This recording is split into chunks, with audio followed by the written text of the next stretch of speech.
जैसे ही इंडिया बनाम New Zealand 2026 one day series का स्क्वाड सामने आया, पूरे देश में एक ही सवाल गूंजने लगा। बुमराह कहाँ है?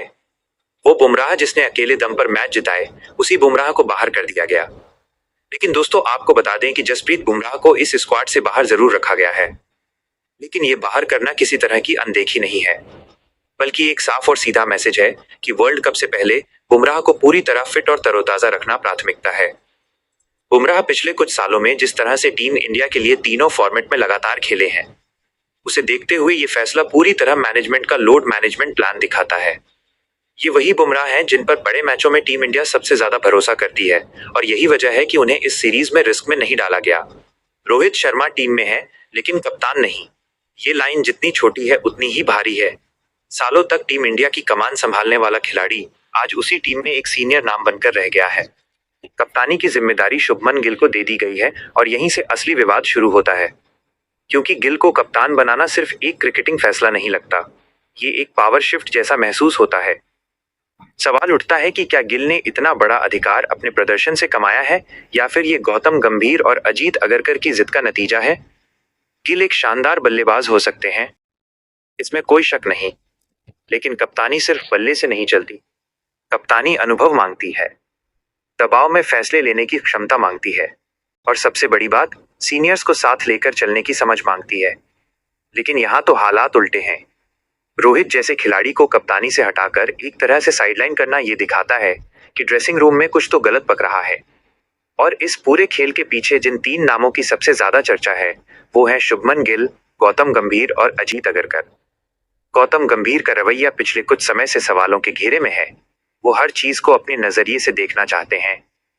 या तो उनकी बात मानी जाए, या फिर आप सिस्टम के बाहर कर दिए जाएं।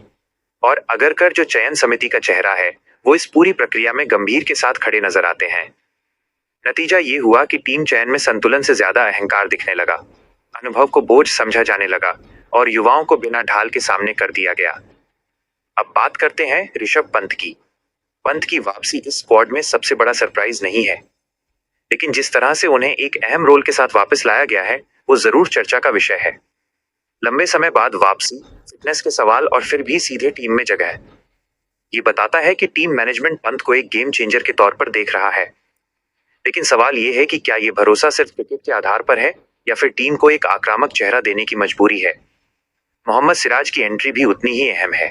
बुमराह नहीं है तो तेज गेंदबाजी की जिम्मेदारी सिराज के कंधों पर आ गई।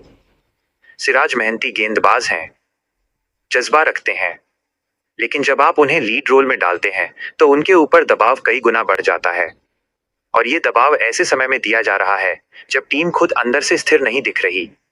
हार्दिक पांड्या, अक्षर पटेल और वॉशिंगटन सुंदर जैसे खिलाड़ी टीम को बैलेंस देने की कोशिश जरूर करते हैं, लेकिन असली सवाल टॉप ऑर्डर और लीडरशिप का है। यशस्वी जायसवाल और ऋतुराज गायकवाड़ जैसे युवा बल्लेबाज टीम का भविष्य हो सकते हैं, लेकिन जब सामने न्यूजीलैंड जैसी अनुशासित टीम हो तो अनुभव की कमी साफ दिखती है। विराट कोहली की मौजूदगी टीम को संभालने का काम जरूर करती है, लेकिन क्या एक अकेला सीनियर सब कुछ मैनेज कर सकता है? केएल राहुल और रोहित शर्मा जैसे नाम टीम में हैं, लेकिन फैसले उनके हाथ में नहीं है। ये वो स्थिति है जहां खिलाड़ी मैदान पर तो हैं, लेकिन रणनीति की चाबी किसी और के पास है। और यही चीज सबसे ज्यादा खतरनाक होती है, क्योंकि जब फैसले क्रिकेट से ज्यादा राजनीति से लिए जाएं, तब टीम धीरे धीरे टूटती है। अब जरा सोचिए, अगर ये प्रयोग न्यूजीलैंड सीरीज में फेल हो गया, अगर गिल की कप्तानी दबाव में बिखर गई, अगर बुमराह की गैर मौजूदगी में गेंदबाजी कमजोर साबित हुई, तो जिम्मेदारी कौन लेगा? क्या गंभीर सामने आएंगे? क्या अगरकर स्वीकार करेंगे कि उनसे गलती हुई? या फिर हमेशा की तरह खिलाड़ियों को ही कटघरे में खड़ा कर दिया जाएगा? इस पूरी कहानी का सबसे बड़ा ट्विस्ट आखिर में आता है, जब आप पूरी टीम को एक साथ देखते हैं। रोहित शर्मा, शुभमन गिल कप्तान, ऋतुराज गायकवाड़, तिलक वर्मा, यशस्वी जायसवाल, विराट कोहली, केएल राहुल, ऋषभ पंत, विकेटकीपर अक्षर पटेल, हार्दिक पांड्या, वॉशिंगटन सुंदर, अर्शदीप सिंह, हर्षित राणा, कुलदीप यादव और मोहम्मद सिराज। ये है इंडिया बनाम न्यूजीलैंड 2026 के लिए संभावित वनडे स्क्वाड।